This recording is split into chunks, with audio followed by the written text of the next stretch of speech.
Okay, we're going to do an exploration of the model factory in this, and we're going to get into some of the guts, some of the details of the monster itself. I don't want to set I want to do a little bit of expectation management. I had a bunch of images yesterday of monsters and models and things like that, and I went for monster guts on Google Image, and it didn't turn out well. So I don't have any of those images.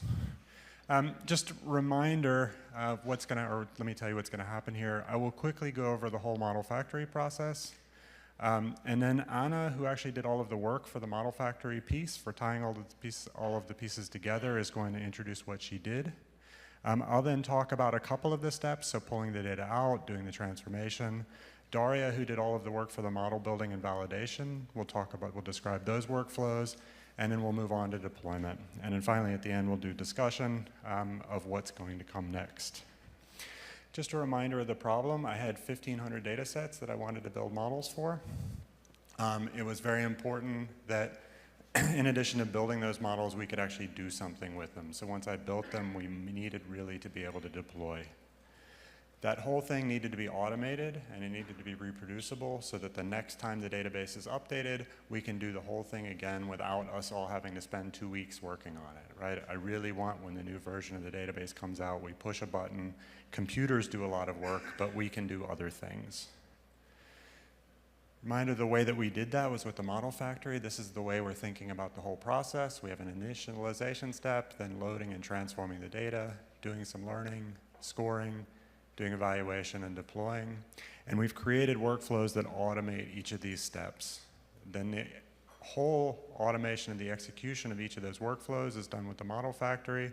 And then finally, we do the deployment with the Knime server. We're going to show you each of those steps today in some detail. But we're going to start with the model factory, and Anna. Can I have it? You can have that. Thank you.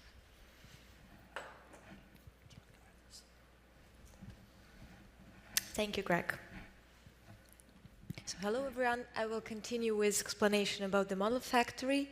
As Greg said, we have several steps to manage all the activities of the model factory. So it's init, load, transform, learn, score, evaluate, and deploy.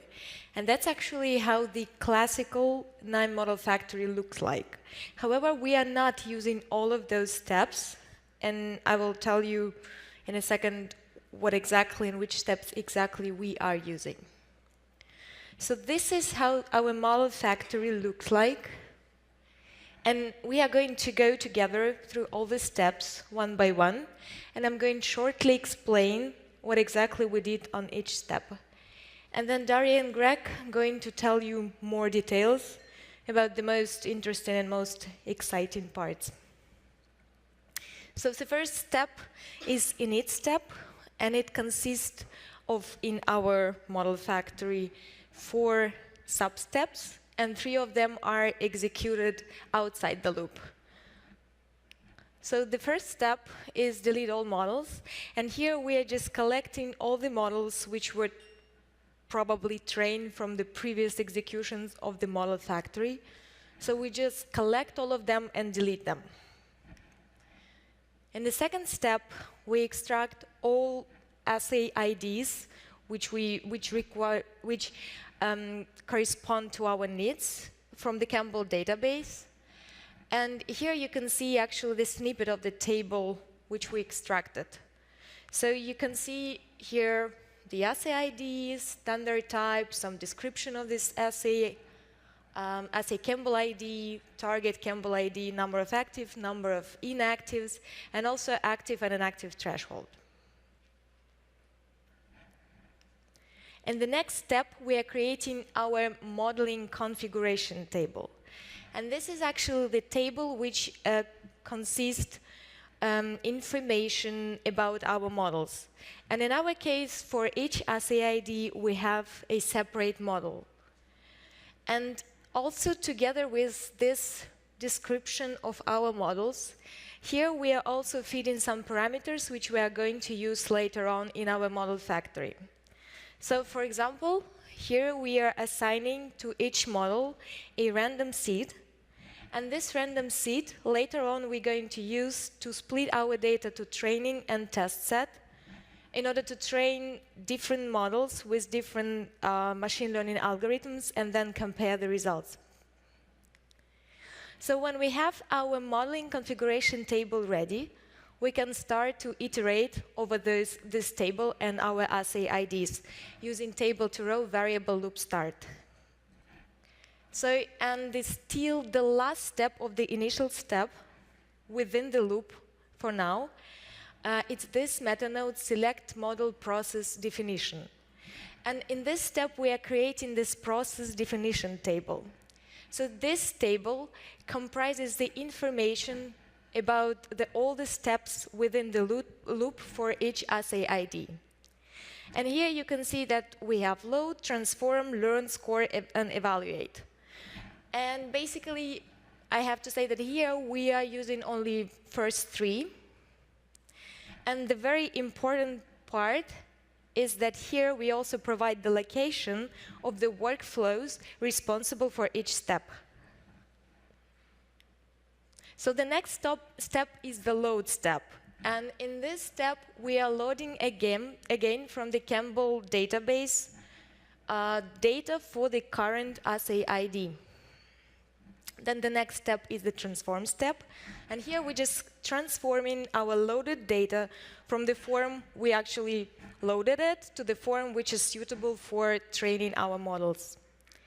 So here I have to say a couple of words about the Knime model factory. So initial purpose of this model factory is, together with training a lot of different models, is to be able to retrain some models if they do not satisfy some certain criteria.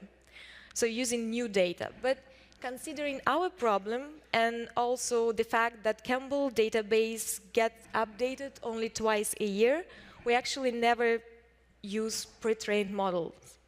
We always training the new model. So, and it leads us to the lower branch of this part of the workflow, where we just select train choice, and we go directly to the training.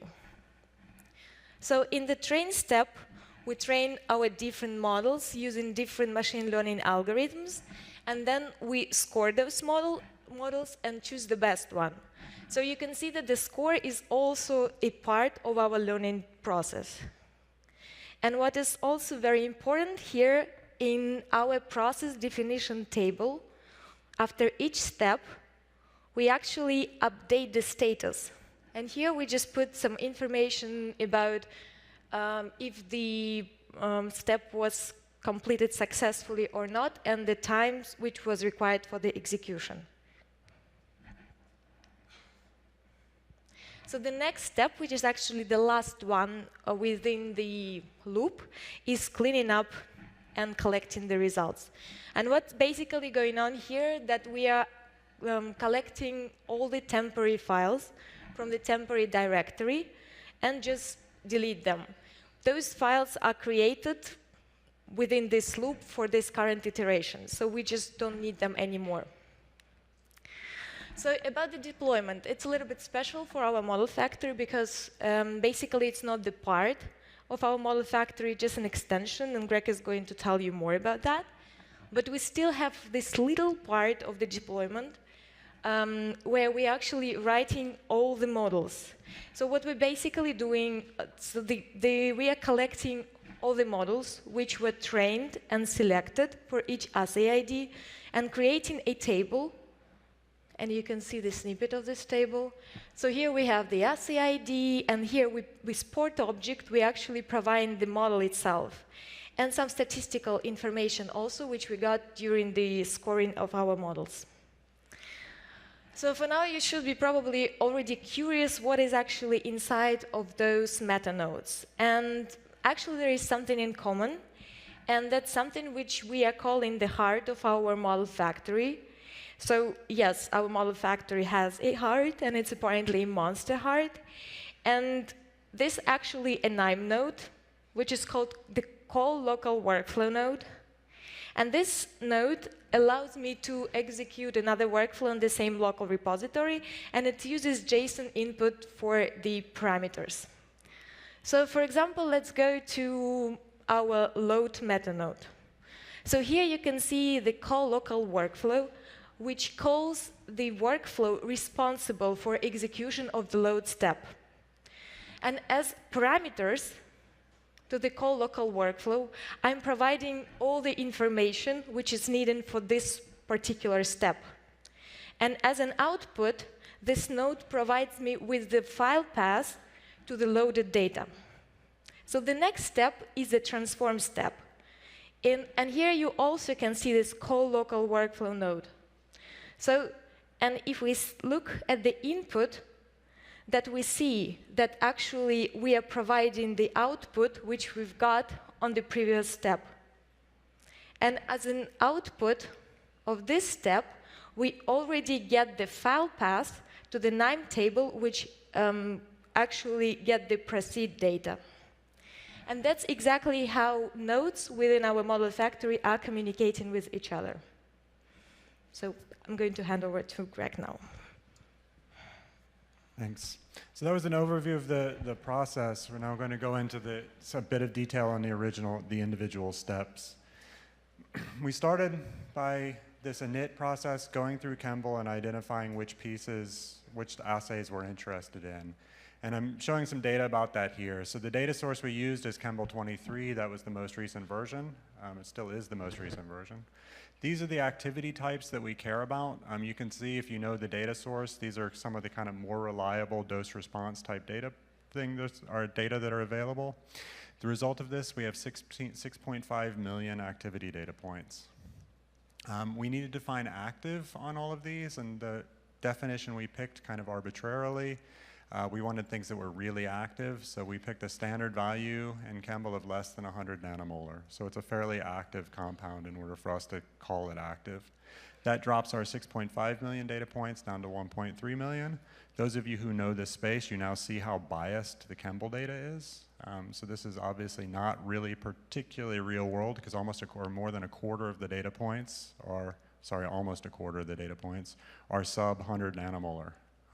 That's the reflection of Kemble. We define an interesting assay to be an assay that has at least 50 of these 100 nanomolar actives. The result of that is this 1,500 number that I keep talking about. So the 1,550 assays that we're working with are the ones that have this as their primary readout, these types of activities, and at least 50 100 nanomolar active compounds. We define inactive in the same table to be the standard value is greater than 1 micromolar, so we're leaving a little bit of a window between inactive and active. The final data set size from that, once we pull all of the actives and inactives from these assays, is 2.5 million data points and 1.5 million compounds. So it's a fairly sizable data set. It's actually, if you know Kemble, this is most of the Kemble compounds end up in here. So Kemble's about 1.8 million last time I checked. Okay. We don't have a lot of time, so I'm not going to get into big detail on this. If you care, I'm happy to talk about it. We didn't have enough inactives because of the bias in the data set, so we had to make up some inactives. We wanted models that were being trained on at least, let's say, a ratio of 10 inactives to every 1 active. So we had to pick some inactives. This is the rule that we used for doing that. Again, I'm happy to talk about that in excruciating detail later if you want to. This is the workflow for pulling that out. I'm not going to go into the details of each of these nodes. These are all database nodes. At the beginning, we have the connection to the database. Then there's a bunch of database querying stuff. And at the end, we pull the data out. This looks fairly complicated, but if you tried to do this SQL query yourself just by typing it out, it would be really, really horrible. So this may look complicated, but at least you can look at it and see what the pieces are without having to track through an entire page of SQL. Okay, once we have the data out, we need to transform the smiles that we got from the database into chemical structures. We're doing that using the RDKit, which is an open source cheminformatics toolkit that has very good Knime support. It's something that I work on. We then clean up those chemical structures. This is how we do that. We remove molecules that don't look like standard organic molecules, and we also take salts off. We generate 5 different fingerprints. So these are kind of a standard set of fingerprint types. I've spent a lot of time looking at fingerprints, and these kind of cover the space of things that are possible. Or if you don't find something that works here, you're not going to find something that works, basically. And at this point, we've now pulled the data out of Kemble. We have our actives and inactives. They are ready to go. And now it's time to start learning, which is Daria. Oh, it is definitely working. That's good. So now we have this nicely pre-processed and prepared data. And let's see what our giant is actually doing to build, score, and prepare the models for the deployment. So the workflow in general that we are calling has several steps. There is a partitioning step, there is learning the model and building the model step. There is the one then to score the model and to prepare it for the deployment. The learning starts with the partitioning of the data into the training part that will be used to build the model and into the part that will be used later on. You remember the slide just I showed before to score the model. In the model for building the models, we use 4 different types of the algorithm. And each of those algorithms has different hyperparameters. And we don't know which combination of those hyperparameters, together with the chemical fingerprints that we are computing, would be the best for each of those assays. So we are performing parameter optimization inside of those gray meta nodes, so for each of the methods. And now I'm going to go a little bit more into detail inside the random forest to actually show you how it is done.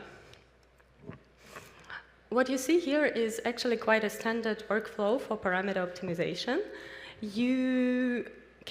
It is built upon the workflow that is available on example server. And if you're interested, just grab one of us and we will point you to the right one. You will see the link in one of the next slides to that. So we start with selecting the parameters in this node, parameter optimization loop start.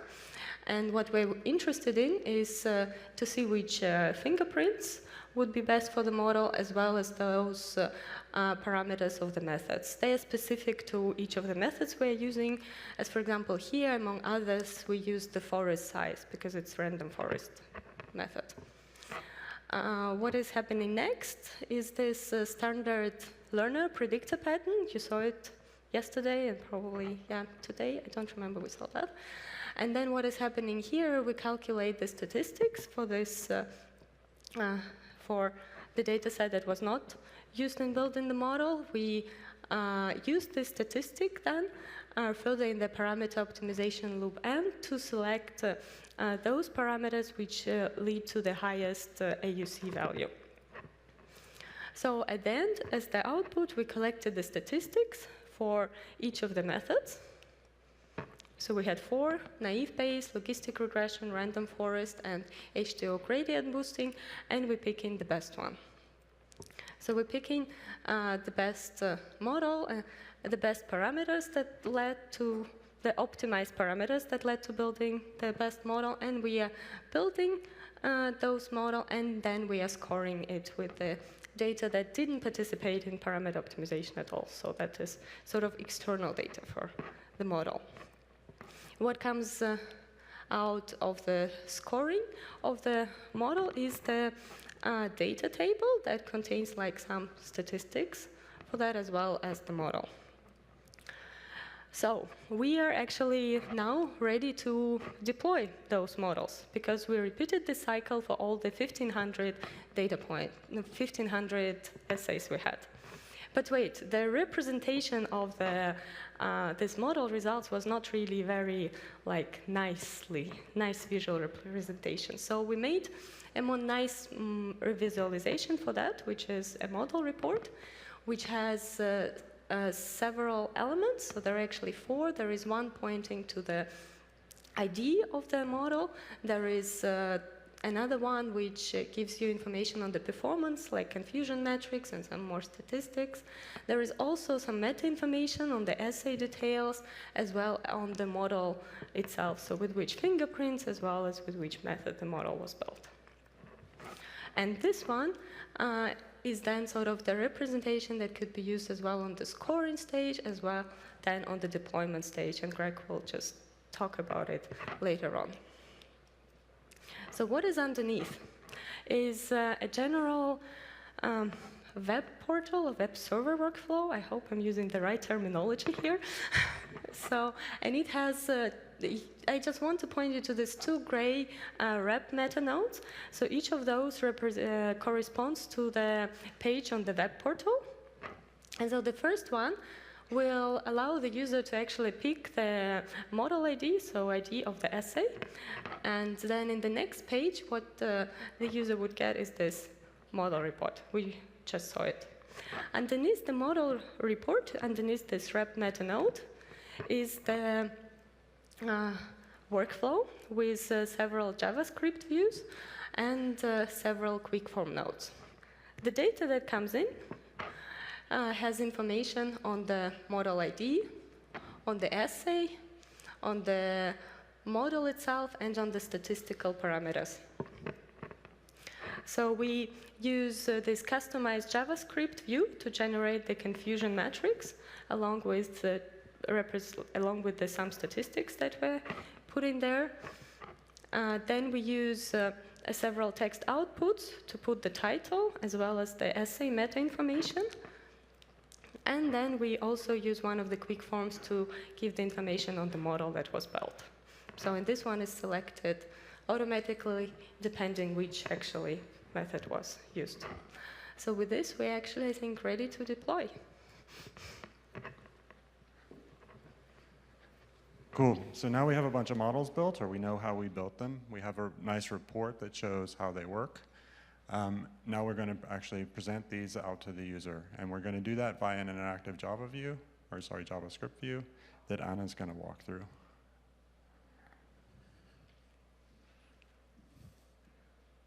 You don't need this.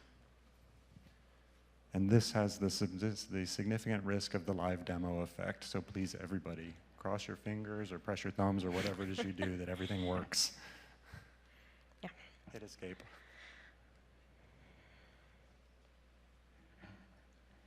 Okay, so as Greg said, we had our prediction, but it was not really, let's say, human readable. It was machine readable. So we were thinking, what can we do? And it, inspired by a visualization made by Campbell, we created this heat map, and I'm going to just explain you how exactly we did that. So this little workflow is responsible for generation of this heat map. And here we have a bunch of data. So we have our assays, compounds, and our models. Then we did just some data preprocessing, and then we made actually the prediction, converted everything to JSON, and then passed it to the generic JavaScript view. So, and now it's time for the live demo. Let's keep fingers crossed. So this is the workflow. And here we can see the result. So, as columns, no, let's start with rows. As rows, here we have our compounds, which are given for the prediction. And as columns, we have our assay IDs, which are here actually Campbell assay IDs. So, and the values are color-coded, so the values in the data matrix. And the actual values are the probability of being active, and the greater probability is encoded here with the blue spectrum, and the lower probability is encoded with the red spectrum. Whenever I hover over the compound ID, I can see just this little pop-up with a picture of the molecule for the compound. And if I hover over the data values in the matrix, I see the probability of being active for each of those.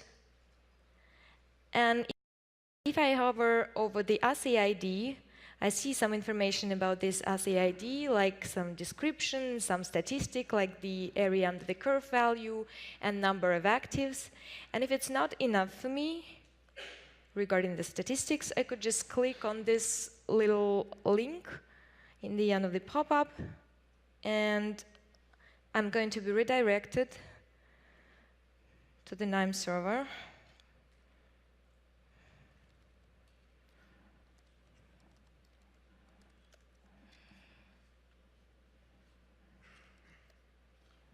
German keyboard, don't forget.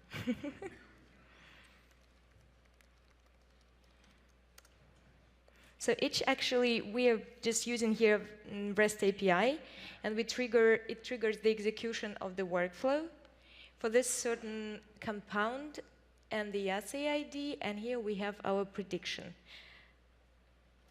And the model report for this assay, which Daria already explained to you.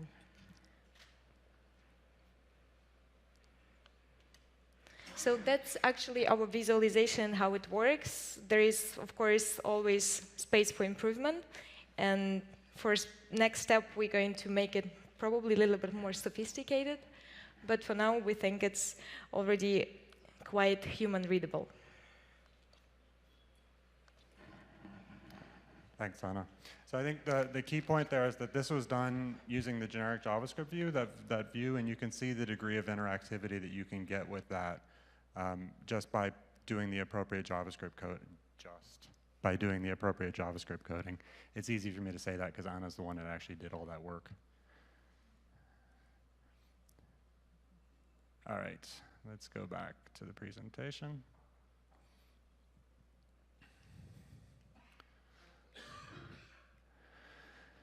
So wrapping up what you've seen, we've now shown you most of the guts. We're happy to share more later if you want to see them.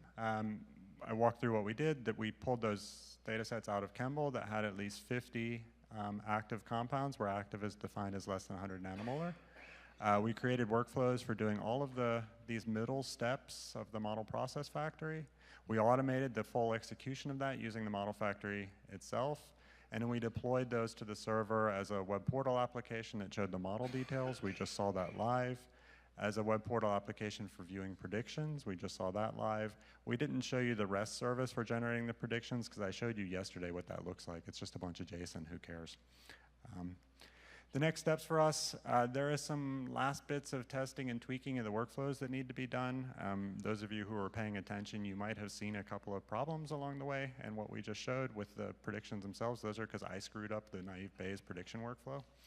But there's a couple of other of those in there. Then once we're satisfied that that all works, we'll do the big model building run using the new distributed executors that John showed yesterday. This is our monster in the cloud. We'll then put the workflows themselves are going to go on the example server, so you guys can download them and try them yourself. We will do a fairly detailed analysis of the results because, as I said yesterday, I'm a really horrible data geek, and I'm looking forward to having all this data to play with.